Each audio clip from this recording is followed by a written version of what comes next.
Muchas gracias, diputado presidente. Yo quiero llamar la atención sobre lo que ha sido la evolución en las últimas semanas o meses de los créditos en el sistema bancario nacional, básicamente en la banca pública, para colocaciones en bonos y en operaciones con el Estado. Hemos recibido información por parte de algunas autoridades cuya información final hemos solicitado a la SUGEF de un crecimiento realmente desmedido de las colocaciones de los créditos o de operaciones de parte de la banca pública con el Ministerio de Hacienda.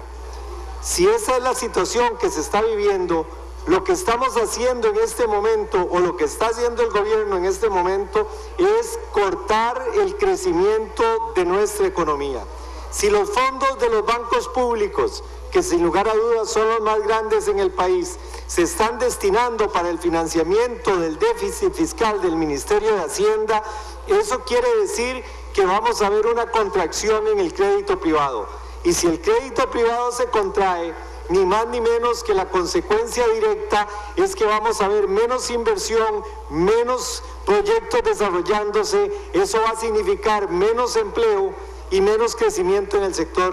sector privado. Si esta es la situación real, la ecuación que vamos a ver en los próximos meses es una disminución grande en la producción en el país. Vamos a ver una merma en el crecimiento del empleo. Vamos a ver también un encarecimiento de los costos del crédito para el sector privado. Y este no es el panorama que precisamente puede permitir que las condiciones económicas en Costa Rica mejoren. El gobierno, tal y como lo vimos en días pasados en la Comisión de Ingreso y Gasto Público, de alguna manera quiso triangular una operación de $500 millones con el Banco Nacional, mediante la colocación de $500 millones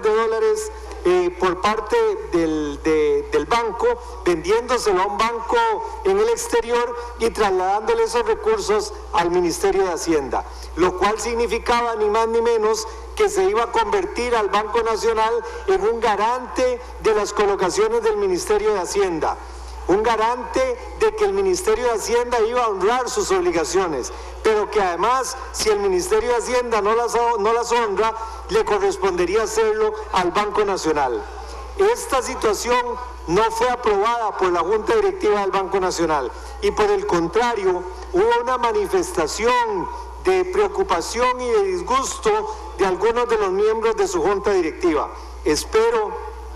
que esos aires que han circulado por remover a algunos funcionarios, algunos directores del Banco Nacional, no obedezcan a que se han comportado en defensa de la institución, no permitiendo colocar los recursos del crédito privado en manos del Ministerio de Hacienda. Pero sí es muy importante que tengamos presente, si el gobierno de la República tiene un déficit, ese déficit tiene que tratarse de una manera transparente y esa manera transparente tiene que ser mediante presupuestos en esta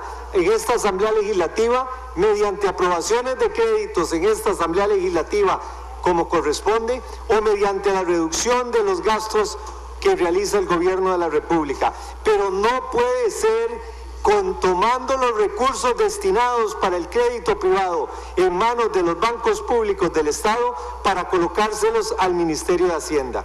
Estamos esperando, como les dije al inicio, las cifras por parte de la SUGEF para que se nos indique cuál ha sido el crecimiento de esas colocaciones en los últimos meses en el Banco Nacional y en el Banco de Costa Rica. Pero sí sabemos y queremos levantar la voz de que ya se está tratando de lograr que el déficit del Ministerio de Hacienda se logre sobrellevar extrayéndole recursos a la economía destinados al financiamiento del sector privado. Esta administración, este Poder Ejecutivo, había prometido al país transparencia, había prometido a los costarricenses que iba a manejarse las finanzas públicas de manera que todos los costarricenses tuvieran acceso a las decisiones de política económica tomadas por el gobierno. Pero lo que se está haciendo dista mucho de eso y es a las espaldas de la Asamblea Legislativa, a las espaldas de la sociedad costarricense, de entrar a los bancos públicos, extraerle los recursos y tratar de tapar una situación fiscal que este mismo gobierno no ha sido capaz de manejar, afectando al sector privado. Yo quiero llamar la atención y quiero hacerle un llamado al gobierno de la República para que no busque la solución al déficit fiscal, poniendo en una situación más grave la producción del sector privado costarricense. Muchas gracias, diputado presidente.